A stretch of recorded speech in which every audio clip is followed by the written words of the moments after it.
Hi ನಮಸ್ತೆ. So ಮಗಳಿಗೆ school ರಜೆ ಸ್ಟಾರ್ಟ್ ಆಗಿದೆ, ಅದಕ್ಕೋಸ್ಕರ ಊರಿಗೆ ಹೊರಟಿದ್ದೀವಿ. ಬಸ್ಸಿಗೆ ವೆಯ್ಟ್ ಮಾಡ್ತಾ ಇದ್ವಿ. ಆವಾಗ ಅವಳು ಡ್ಯಾನ್ಸ್ ಮಾಡ್ತಾಯಿದ್ಲು. ರೋಡಲ್ಲೆಲ್ಲ ಜನ ಹೋಗ್ತಾ ಇದ್ದಾರೆ, ಅದೆಲ್ಲ ಏನೂ ಇಲ್ಲ, ನಾಚಿಕೆ ಏನೂ ಇಲ್ಲ. ಬಿಂದಾಸಾಗಿ ಡ್ಯಾನ್ಸ್ ಮಾಡ್ತಾಯಿದ್ಲು. ಸ್ವಲ್ಪ ಬೇಗ ಬಂದ್ವಿ, ಅದಕ್ಕೋಸ್ಕರ ವೆಯ್ಟ್ ಮಾಡ್ತಾಯಿದ್ವಿ.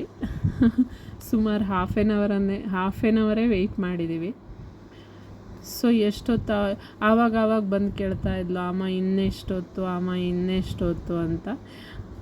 ಟೈಮ್ ಪಾಸ್ ಆಗಲ್ಲ, ಡ್ಯಾನ್ಸ್ ಮಾಡ್ತಾಯಿದ್ಲು. ನಾನು ಹೋಗಲಿ ಬಿಡು ಅಂತ ಸುಮ್ಮನೆ ಇದ್ದೆ.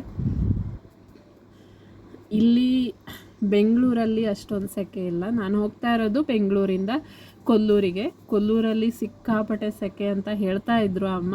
ಹೋಗಿ ನೋಡಬೇಕು ಎಷ್ಟೊಂದು ಸೆಕೆ ಇದೆ ಏನು ಅಂತ. ಆದರೂ ಸೆಕೆ ಇದ್ದರೂ ಏನು ಮಾಡಿದರೂ ಹೋಗದೆ ಇರೋಕ್ಕಾಗಲ್ಲ, ಮನ್ಸು ಕೇಳಲ್ಲ. ಮತ್ತು ಮಗಳ ಕಾಟನೂ ತಡೆಯೋಕ್ಕಾಗಲ್ಲ, ಒಂದು ಸುತ್ತು ಹೋಗಿ ಬರಬೇಕು ಅಂತ. ಅದಕ್ಕೆ ಹೊರಟಿದ್ದೀವಿ. ಬಸ್ ಬಂದಿಲ್ಲ, ಸುಮಾರು ಹೊತ್ತಾಯಿತು. ಬ್ಯಾಗೆಲ್ಲ ಹಾಕ್ಕೊಂಡು ನಿಂತ್ಕೊಂಡಿದ್ದಾಳೆ.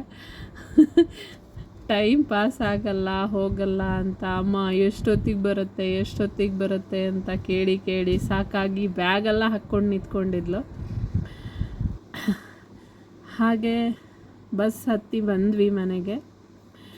ಬಂದು ಅದೇ ದಿವಸನೇ ನಾನು ಅತ್ತಿಗೆ ಮನೆಗೆ ಹೋಗಬೇಕಿತ್ತು. ಅಮ್ಮನೂ ಕರ್ಕೊಂಡು ಹೋಗ್ತಾ ಇದ್ದೀನಿ.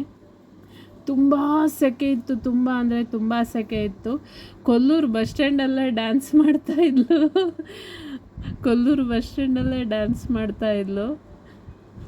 ಟೈಮ್ ಒಂದು ನಿಮಿಷ ಸುಮ್ಮನೆ ಕೂತ್ಕೊಳ್ಳಲ್ಲ. ಡ್ಯಾನ್ಸು, ಓಡಾಡೋದು, ಅದು ಇದು ಅಂತ ಆಯಿತು. 2 ಜ್ಯೂಸ್ ಆಯಿತು, ಐಸ್ ಕ್ರೀಮ್ ಆಯಿತು.